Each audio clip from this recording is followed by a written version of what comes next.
संरचना देखना है। सबसे पहले इसका अंडाशय में बनाता हूँ, तो ये होगा अंडाशय पतला सा।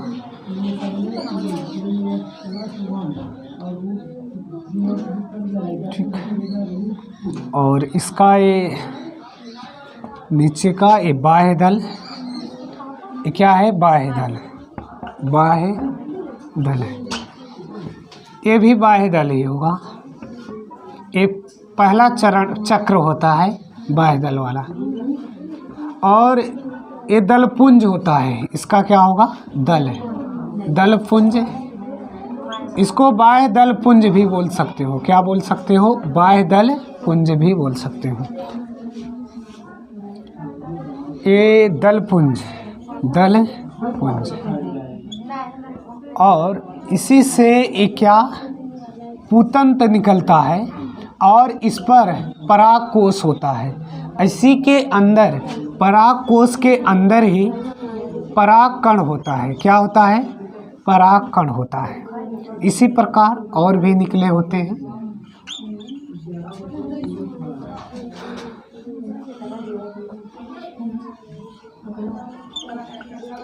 ये क्या है? ये परागकोश है। ये सब क्या है? परागकोश है। तो नाम लिखते हैं, तो इसे क्या लिखेंगे? वर्तिकाग्र, वर्तिकाग्र। ये वर्तिकाग्र है, ये इसका वर्तिका है, वर्तिका है। और ये अंडाशय है। ये क्या है? अंडाशय है, अंडाशय है। ऐसी का सम्मिलित रूप है स्त्री केसर होता है। इसी को क्या बोलेंगे? स्त्री केसर।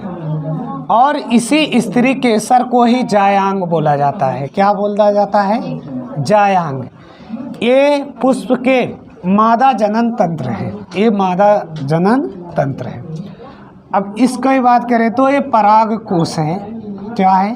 परागकोश। और इसी में परागकण भी होते हैं, इसी में परागकण है। और ये जहाँ पर मिले होते हैं इसी को योज बोलते हैं। क्या बोलते हैं? योज। और ये पूतंत है। ये क्या है आपका? पूतंत। तो ये पूतंत हो गया। इसी का सम्मिलित रूप ही ये परागकण तो इसी के अंदर रहता है। बाकी इस तीन को किसके अंतर्गत रखा जाएगा?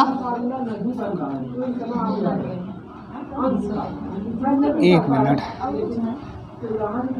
पुमंग बोलोगे। क्या बोलोगे? पुमंग।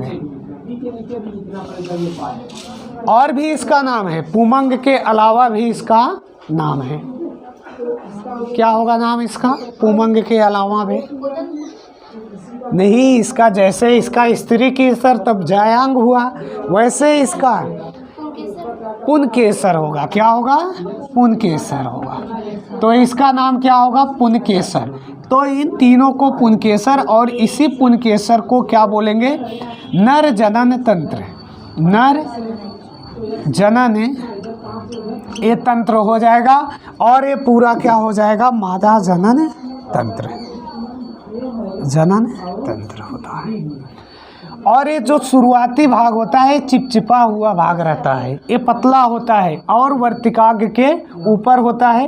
अंडाशय में ही क्या है? ये निषेचन की क्रिया संपन्न होती है, और यहीं से ये परागकण इससे इंटर करते हैं। किससे इंटर करते हैं? वर्तिकाग्र से। ये परागकण, परागकोश से ही परागकण क्या होते हैं? इंटर करते हैं। फर्स्ट टाइम पहुंचते हैं कहाँ? वर्तिकाग्र में। उसके बाद वर्तिका होते हुए अंडाशय में पहुंच जाते हैं, अंडाशय में पहुंच जाते हैं।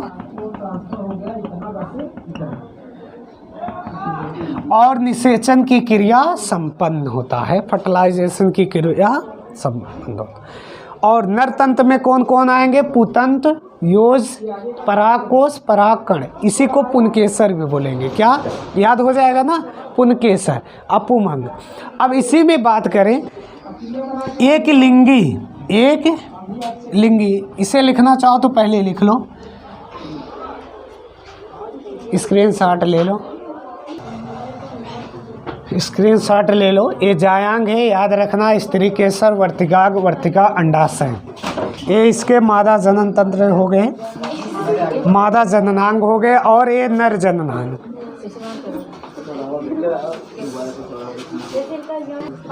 अब आपको 4 शब्द और समझना है, थोड़ा सा मैं इसे हटा दें।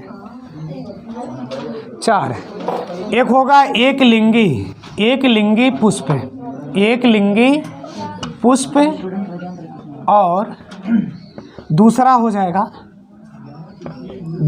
जाएगा उभय लिंगी पुष्प, और तीसरा हो जाएगा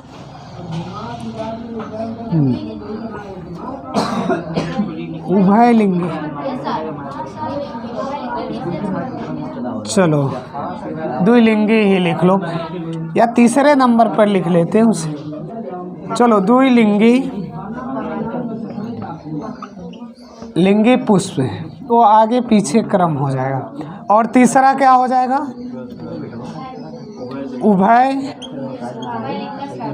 उभयलिंगा श्रावी हो जाएगा,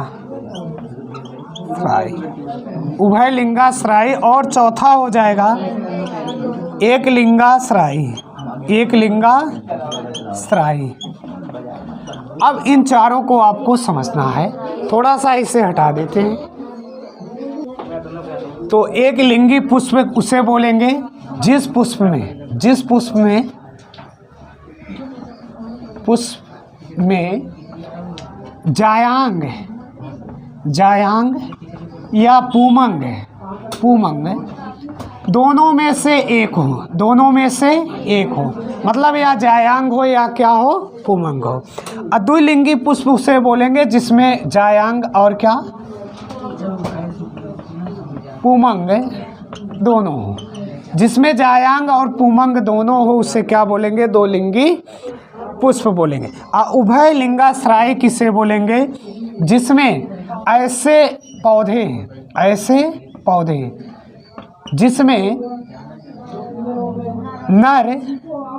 नर पुष्प और मादा पुष्प दोनों हो।